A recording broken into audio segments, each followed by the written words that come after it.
কি ঠান্ডা, আপনি তাড়াতাড়ি স্নানটা করে নি, অনেক দেরি হয়ে গেল।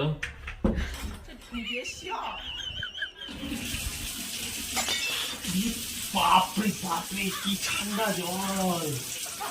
বউকে বলি একটু জলটা গরম করে দেবে। কি গো শুনছো, একটু জল গরম করে দেবে? দাঁড়াও, রান্না করছি, একটু লেট হবে। এত শীত কাতুরে লোক আমি একটাও দেখিনি রে বাবা।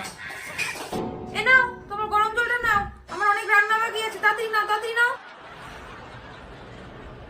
এইটুকু জল, এইটুকু জল নিয়ে আমি কি করব? নাও, বালতির জলের সাথে জলটা মিশিয়ে নাও, তাহলে আর ঠান্ডা লাগবে না। এইটুকু এইটুকু জলে কি স্নান করা যায়? আরে এটা আমার অর্ধেকও ভিজবে না। তো বললাম ওই বাথরুমে জামা কাপড় গুলো আছে ওগুলো একটু কেচে নাও, তাহলে